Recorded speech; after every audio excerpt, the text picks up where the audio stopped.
Berbeda dengan CSO, jika CSO tadi juga berinteraksi dengan konsumen, di samping mengenalkan produk, mereka juga mendengar keluhan dan memetakan kebutuhan konsumen, mana yang layak kita datangi, mana yang tidak, mana yang layak kita hubungi kembali, atau mungkin target yang jelas untuk di prospek itu yang bagaimana. Nah, dengan yang adanya pada marketing di sini lebih kepada bagaimana cara untuk menarik konsumen agar eh, mengambil keputusan pembelian pada produk yang kita jual. Jadi ibaratnya sampai deal itu tugasnya Chief Marketing Officer yang dilihat pada poin A sampai D, di mana eh, CMO di sini mendapat pelanggan, kemudian merancang penawaran yang dapat menarik minat, bagaimana entah diskon.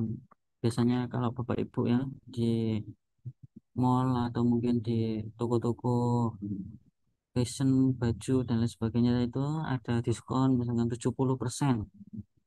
Padahal ada tulisannya di bawah sampai dengan tapi 70%-nya yang besar.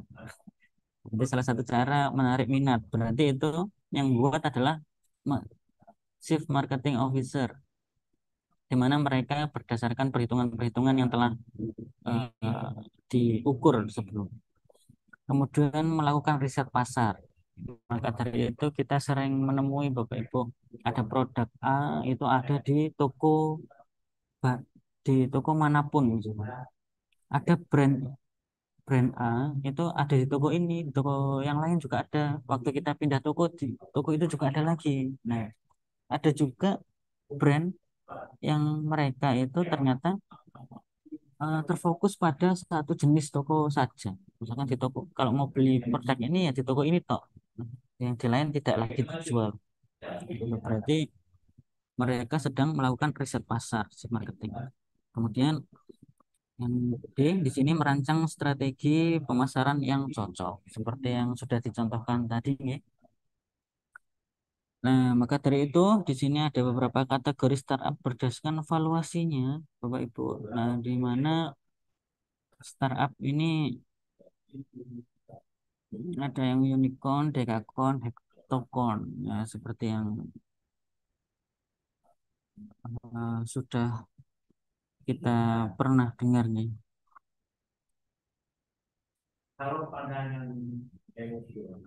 dalam beberapa berita beberapa tahun terakhir, di mana kategori startupnya berdasarkan valuasinya.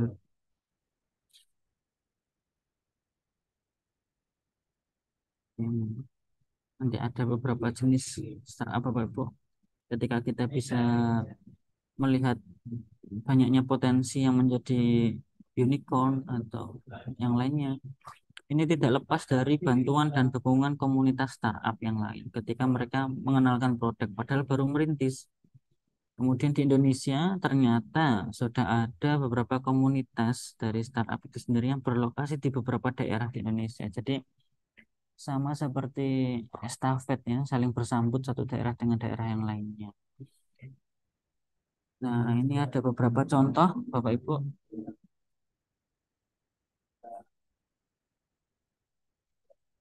Ada bisnis startup di Indonesia. Nah, di sini kita bisa lihat pada contoh yang pertama, yaitu Ikitas. Nah, sini adalah komunitas inkubator bisnis ya, yang berlokasi di Semarang. Dan komunitas ini dapat diakses melalui alamat. Nah, ini sudah saya screenshotkan untuk eh, aksesnya layanan dari inkubator kreasi dan inovasi di Semarang. Selanjutnya ada di sini Bandung Digital Valley. Jadi komunitas startup digital yang berlokasi di Bandung, di mana nanti Bapak Ibu bisa lihat pada gambar ya, Bapak Ibu ada web resminya di sana, Bandung Digital Valley. Ya. Dan contoh yang ketiga di sini ada Jogja Digital ya. Jadi hampir sama seperti Bandung, tetapi terletak pada daerah yang berbeda. Nah, di sini Bapak Ibu kita nanti akan bisa melihat ada framework yang dalam startup itu sendiri. Dalam merintis bisnis startup, biasanya terdapat beberapa metode yang dapat digunakan. Nah, secara umum ini Bapak Ibu terdapat tiga metode utama yang bisa dipakai eh, saat kita ingin memasuki ya atau membangun perusahaan startup itu sendiri. Yang pertama ada design thinking, kemudian lean startup, kemudian agile model, Bapak Ibu. Nah, di sini ada beberapa poin utama ketika kita melihat contoh-contoh yang ada, entah itu kita, entah itu Bandung Digital ataupun Jogja Digital, di mana dalam startup itu sendiri model yang digunakan terdapat sebuah alternatif yang diaplikasikan dalam proyek-proyek dan pengembangan. Entah itu dari perangkat lunak atau mungkin nanti alasan perusahaan untuk menggunakan model ini untuk pengembangan-pengembangan yang lainnya. Maka dari itu, seperti yang bisa kita lihat Bapak Ibu, dari ketiga contoh ini pasti ada kreasi dan inovasi. Kemudian di sini ada digital. Kemudian di Jogja juga ada digital lagi. Nah, itu berarti tidak bisa dilepaskan pada kemajuan teknologi yang tersedia saat ini.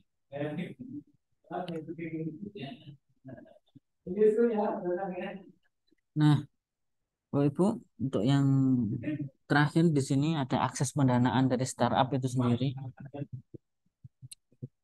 Nah, startup ini umumnya dibangun atas keterbatasan dana atau permodalan, Bapak Ibu. Nah, untuk itu biasanya komunitas ini saling membantu satu dengan yang lainnya. Sehingga penting bagi startup, penting bagi startup untuk menemukan investor atau pihak ketiga sebagai penyokong dana agar mampu mendukung startup yang dirintis itu untuk tetap bertahan di pasar, eksis, bahkan bisa melakukan pengembangan-pengembangan yang lainnya.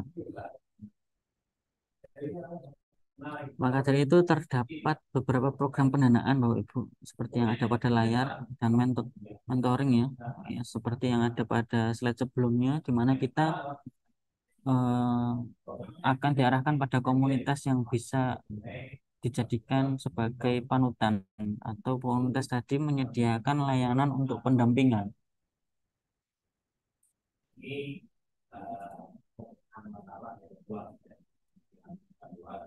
Oke. Nah, bisa dilihat Bapak Ibu pada poin 1 sampai 4 di sini ada gerakan 1.000 startup digital.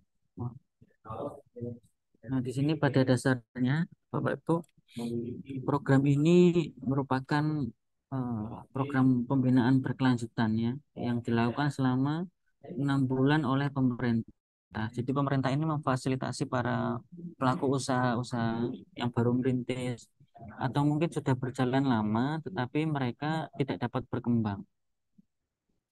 Maka dari itu dilakukan pembinaan berkelanjutan yang disasarkan secara umum dan dalam rangka untuk memecahkan masalah-masalah yang ada. Maka dari itu usaha tidak sekedar usaha, tetapi usaha itu di samping untuk pertumbuhan ekonomi keluarga juga untuk mengatasi permasalahan dalam skop yang lebih luas, entah pertumbuhan ekonomi di wilayah sekitar atau mungkin mengatasi eh, permasalahan ketenaga kerjaan ya yang ada di sekitar startup itu dibangun, entah itu dari segi pengangguran atau mungkin kurangnya sumber daya manusia yang terdidik, terlatih dan lain sebagainya. Maka dari itu perlu ada pembinaan berkelanjutan yang disasarkan pada masyarakat secara umum pada Gerakan Nasional 1.000 Startup Digital. Nah, pada kali ini terdapat pula beberapa kelas ya yang sejak tahun 2016 Bapak Ibu ada sekitar 40.000 peserta dengan 300 mentor. yang dilaksanakan di 10 kota, sehingga terdapat beberapa subprogram uh, seperti networking, workshop, kemudian bootcamp atau incubation. Nah, incubation ini ya, inkubasi bisnis biasanya. Kemudian ada beberapa startup itu yang berhasil seperti Kopi Tani, kalau mungkin Bapak pernah mendengar, atau Garda Pangan, atau mungkin Biser dan lain sebagainya. Nah, yang kedua di sini ada Bandung Startup Pitching ya, Day. Nah, pitching yang perlu digarisbawahi adalah pada pendanaan ini, akses pendanaan ini diimplementasikan, diaplikasikan sebagai ajang kolaborasi antara startup Bandung, kemudian ada startup-startup yang ada di sekitarnya ya, seperti Greg Hunter dan sebagainya kalau tidak salah.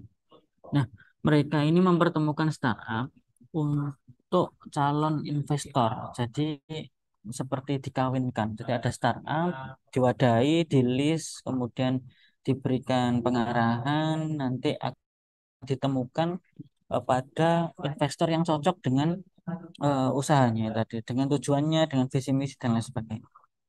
Jadi di pitching ya, jadi dijodohkan.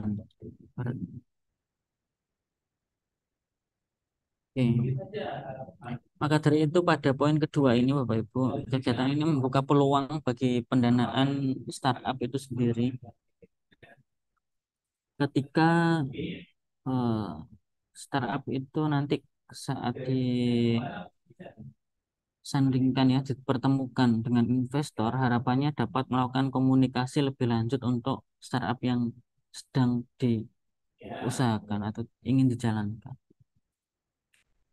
Yang ketiga ada inkubator. Nah, pada dasarnya Bapak Ibu, pada poin ketiga kali ini terdapat kompetensi startup yang diinisiasi oleh Menko Maritim, Menko Maritim ya, dengan Grab sebagai official mobil platform yang terkenal saat ini. Jadi ada partner ya yang menjadi pihak ketiga untuk para pelaku bisnis startup yang ditujukan sebagai ajang untuk memberikan kesempatan bagi startup itu sendiri untuk memajukan usaha, untuk menambah koneksi, kemudian mendapat pengarahan dan bimbingan dari mentor. Jadi pendampingan-pendampingan itu dilaksanakan sebagaimana mestinya sesuai dengan usaha yang mereka jalankan, serta mendapatkan akses pendanaan biasanya. Nah, ini yang dibutuhkan biasanya bagi para pelaku bisnisnya. Nah, pada ajang ini ada sekitar beberapa startup yang mereka ternyata mendapatkan sokongan dana berupa uang cash ya, yang bisa digunakan untuk memutar produktivitas usahanya sendiri. Kemudian yang keempat ini ada crowdfunding. Nah, yang berbeda dengan pendanaan yang lain. Pada crowdfunding kali ini, Bapak Ibu, di sini kita akan melihat sebuah aktivitas penggalangan dana yang dilakukan oleh sekelompok orang, baik yang saling mengenal ataupun tidak. Ya, mereka, yang penting mereka itu memiliki tujuan yang sama. Crowdfunding ini, Bapak Ibu, dapat dilakukan dengan berbagai cara. Salah satunya adalah melalui platform crowdfunding seperti Kita Bisa. Ya, mungkin Bapak Ibu pernah mendengarnya di kitabisa.com kalau tidak salah. Nah, itu nanti ada penggalangan dana. Penggalangan dananya itu ada tujuannya, tujuan tertentu untuk membantu apa, atau mungkin untuk membantu usaha yang mau bangkrut atau terlilit pada eh, apa ya, sumber dana yang terbatas, sehingga ada penggalangan dana yang disasarkan untuk mengatasi supaya usaha tadi tidak kolaps atau mungkin tidak gulung tikar dan sebagainya. Nah, di Indonesia, aktivitas crowdfunding ini lebih mengarah ke kegiatan sosial seperti bantuan untuk korban bencana atau mereka yang membutuhkan biasanya. Oke, slide kita sudah